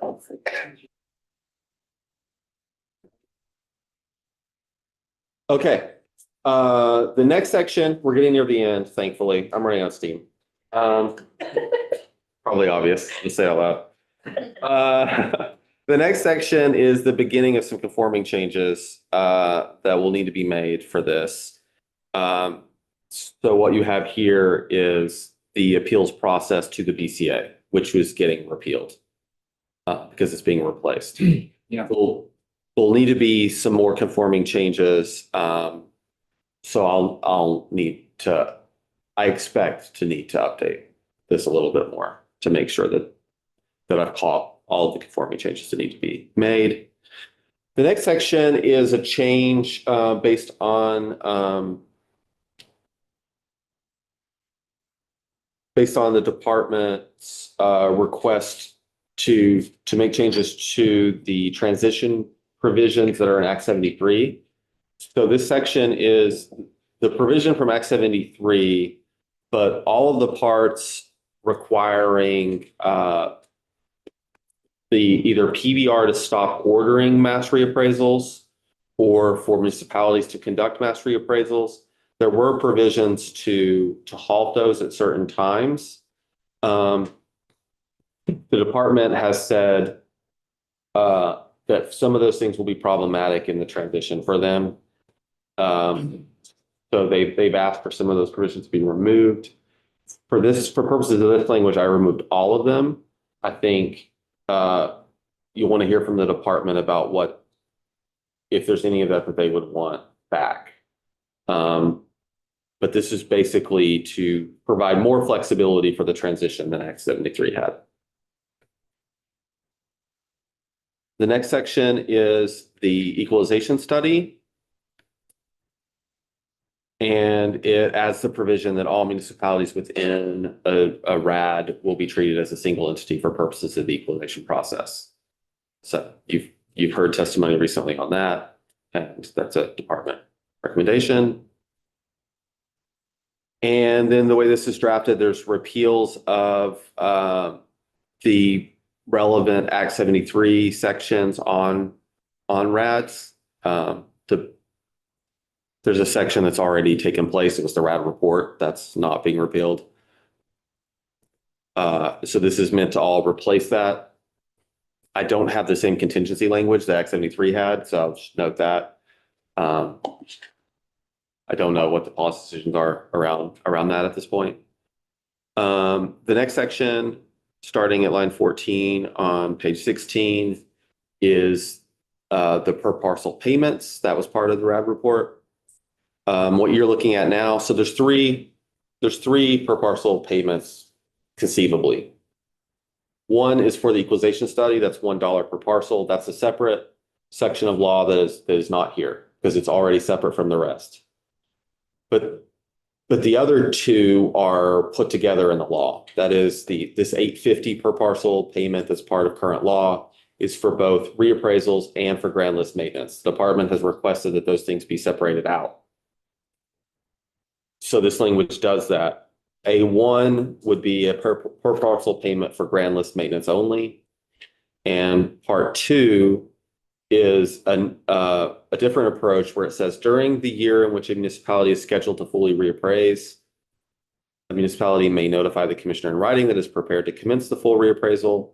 Within 30 days, the commissioner shall estimate the cost of the municipality's full reappraisal and transfer to the municipality the lesser of 2/3 of the estimated cost, or $66 per grand list parcel in the municipality.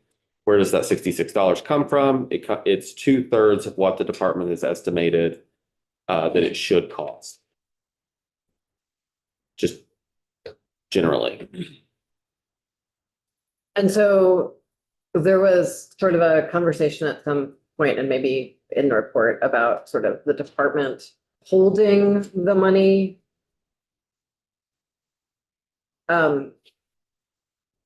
That just seems like an opportunity to make like a random another special fund that isn't really quite a special fund. That we're like sending money, but not really sending money, and we're holding the money we didn't send, and like, why not just spend it when it's needed? Was sort of the thought there. Yeah. Anything, Kirby, go back to 41A, A1, says of the grand list. I think you referred to it the other way around.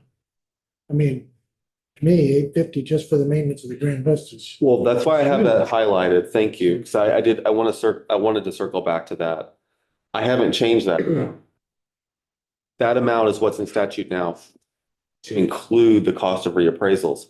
With the reappraisal being taken out of that per parcel fee, there's a policy question for you. How much should the grand list maintenance per parcel fee be?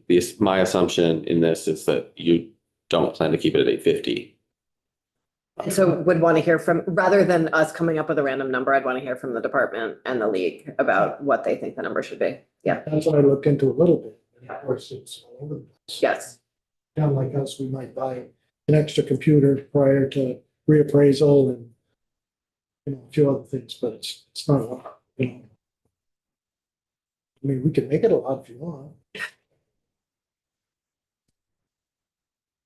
That's the $66.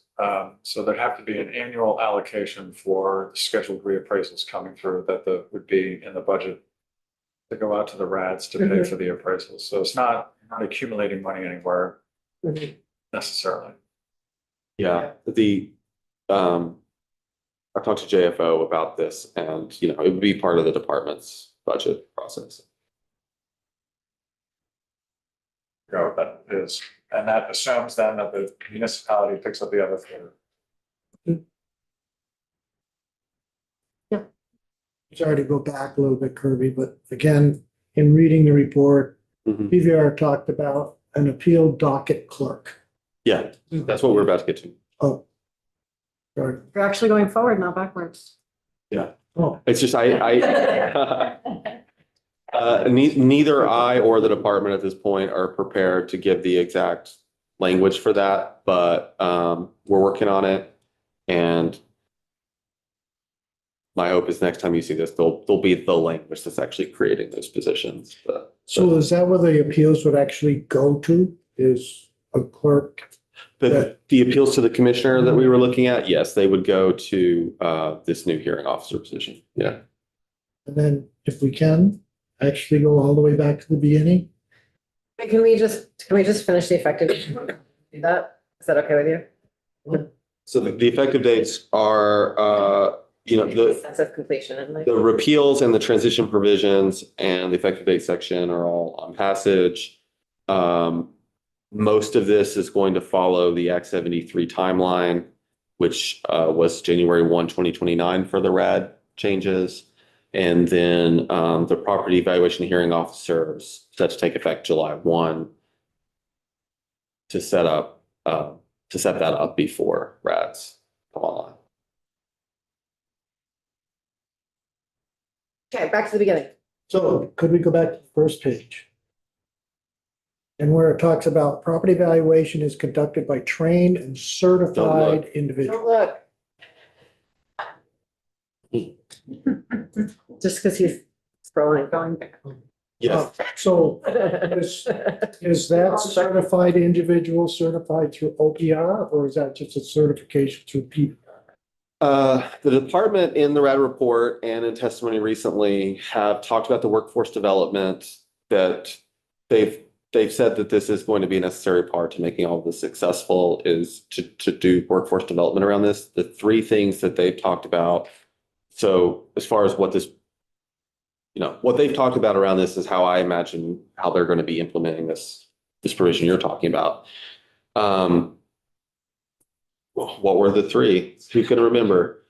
There was talk about having a OPR certification. Sunrise review for licensure.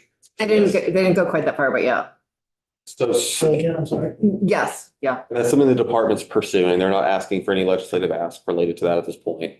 They're also pursuing apprenticeship programs through Department of Labor, an existing program. And they didn't want anything from us on If that. we can just go back to the Sunrise Review, though, you're saying the department is looking at that. My understanding of the Sunrise Review is either the occupation has to request it or the legislature has to request it.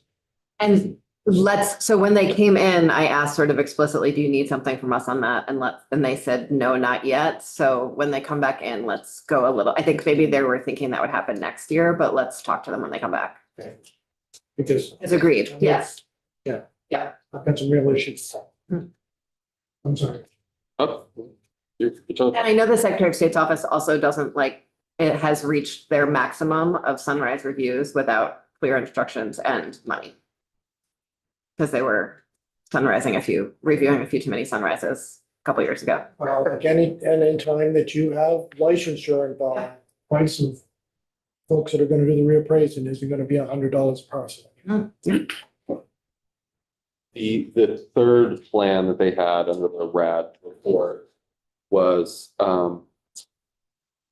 this was a legislative ask for the General Assembly to provide funding for the Lister certification that already exists in statute.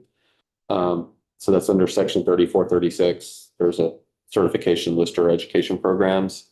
And to do that, they're asking for money. Trying to find that in their budget right now. I thought it was $1 million, but it may not be.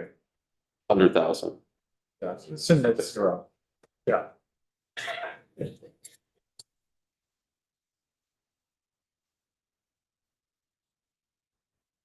We made it. Oh, Yes. Kirby. Yeah. It's 15, line 14.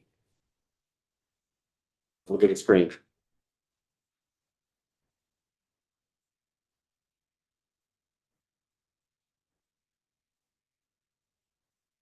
The equalization study? Yes, that's all existing language. Mm-hmm. So if part of our deal here is going to change the grand list assessment date, Mm-hmm. is this language stayed the same? Because that's April 1st. That doesn't help before. That is anticipated to be January 1st. It's just this language isn't tackling that issue. So I was waiting for it. Nice catch. Yeah, thanks. Anyone else have any questions on this? Yes. Not a question. Just Whatever. revisiting the discussion of the panels and how prescriptive to be in setting those up. I'm also just thinking let's say Washington County was a RAD. I know we're not doing, but I think we should just leave them to self-organize the panels, because it would make more sense for people from the valley to go to Montpelier as opposed to driving all the way to Cabot. And I think we just let the chair and the committee themselves work on the panels. Question here. Is GovOps, can I take a look at this? Okay, I just wondering what the process was, because I'm guessing they probably have an opinion once we start talking about VCA, no VCA. And that kind of stuff. There's another provision in there that I believe PBR was suggesting that possibly the reappraisals and the RADs are funded through the ed fund.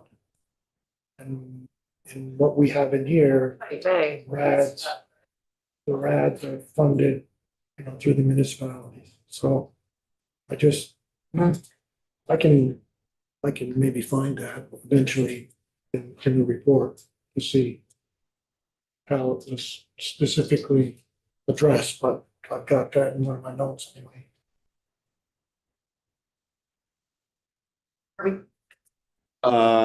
This isn't directly related, but I mean, just so that the committee's aware, we talked about the per parcel fees and things. There's another way that municipalities are compensated under current law, which this does not change, which is that a portion of the ed taxes are retained by municipalities for the work they do in collecting that.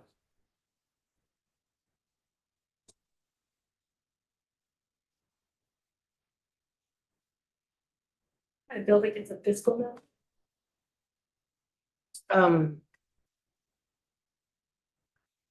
Like a little one, maybe, probably not. I'm not sure. It depends on what, because it's not, none of it is spending for this year. So it's possible that we would just get a conversation with JFO, but we can check.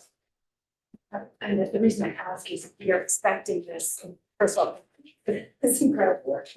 Are we expecting this to want that assessment in a period of time? More, I'm sorry, I lost the middle of your sentence. Are we expecting this to lead to successful massive appraisal in a shorter period of time? So we would see higher costs related to. My assumption, that's a good question for the department. My assumption has been that in setting the 6-year timeline, we already did that. Yep. Just not to debate Representative Wozniak, but I'm thinking because it's multiple municipalities, there might be the concern that one municipality dominates an appeals board by always putting somebody on it. So I don't know, I have to think on that. So there might be something where no two from the same municipality, I don't know, within the RAD. How about you two work it out amongst yourselves and bring us a proposal? Thank you, team. Okay, and Representative Higley, you're gonna figure out how it all gets paid for. Are there, we're gonna get some information from the department in various places. What are other outstanding pieces that I lost track of? There was one more that you wrote down. I remember you writing it. Whether or not we need to add any kind of reference to the grievance process versus the appeals process. Just like a cross-reference. Yeah, this is not to replace the grievance process in which this happens and is further clarified in title, whatever, some subsection. I mean, the grievance process the statutes for that will continue to exist. Yeah. But yeah, I can take a look and make sure there's no confusion. I think, in my thinking about this, I was a little confused as to what's a grievance versus an appeal. A grievance with the assessor to figure out, no, you got my property wrong. That's not that much square feet. One difference is this language does specify a final decision. Yeah. Which legally means something because for the grievance process, the decision's not final at that point. One thing that it's also for us to get clear that just because we don't understand the statute doesn't mean the people who actually follow this. Yeah. What do you know? Sometimes that's true, sometimes I was it's not. gonna say. No, totally. Somebody Sometimes new it's in their true. position? No, and I didn't mean like they will definitely, I'm just saying like that those are different scenarios. Representative Odie, do you have a question? Thought? Would you like to speak? Please speak. A little while ago, quite a while ago, Kirby said something like, referred to a section where a city or town could appeal or could, no, bring a lawsuit, and then they wouldn't have to start to comply for whatever amount of time. So I wanted to hear more about that from Kirby, please. Oh, yeah, that's just, I was explaining why I included a provision expressly preventing municipalities from appealing their placement in a RAD. I was just trying to get out ahead of some things that could come up. That's not anything, any specific reason. But it's, so there's a provision saying a municipality shall not have a right to appeal its inclusion in a regional assessment district. People can get creative with lawsuits. They could try to say, oh, a mistake was made. We should have been in this other one, because you do have this deferential process where the commissioner is deciding. It's not the statute expressly saying town X is in RAD Z. Yeah. So there's, so because it's not so obvious like that, a town might want to try to challenge the commissioner's decision to put them somewhere. So just to prevent that, because if that were not addressed, it's probably not likely at all, but it's at least conceivable that if a lawsuit did happen over that, a challenge like that, and then a court decided to give a temporary injunction, then that could mean that entire RAD would be affected for as long as that litigation takes place. So totally a policy decision for you, of course. I think it's Whether, to do that. I appreciate it. Thank you. yeah. Doesn't prevent a municipality from suing to withdraw from a RAD though. Yeah, it may not do much at the end of the day as far as if a court thinks that it has jurisdiction over a suit that's brought, this provision's not going to stop that. We can't deny people their day in court when but as far as the administrative process, like an attempt to appeal to the commissioner or something like that, like this is specific that that's not allowed.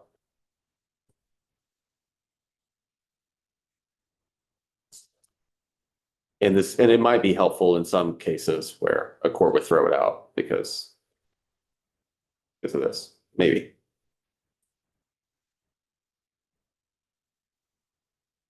Okay. Oh, yeah. So maybe I misspoke and I think it was under Vala's proposal. Okay. They talked about making appraisals entirely funded by the state.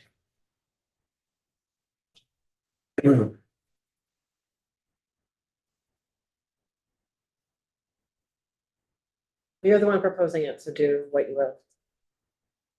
You're the one writing the mini proposal, so do what you will.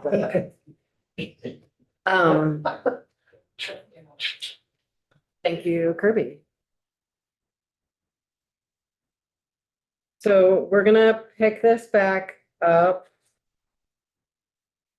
next week, is that right? Yep, next week. But if we can squeeze in some time before that, we might, just for the two pieces we're working on. If anyone has any ideas between now and then, please reach out to me and Kirby about them. So we can have like a full bill for our next round. Would like to send it, I think at that point, it'll be close enough that we can send it to stakeholders and get their feedback. So would like to have it with enough notice for them to actually read it and such. Because if it's like an association, they have to send it to their members and collect the feedback from their members and then collate the feedback, you all know the drill. Okay. Thank you, and I'll see everyone tomorrow at 9. Feel better, Representative Odie?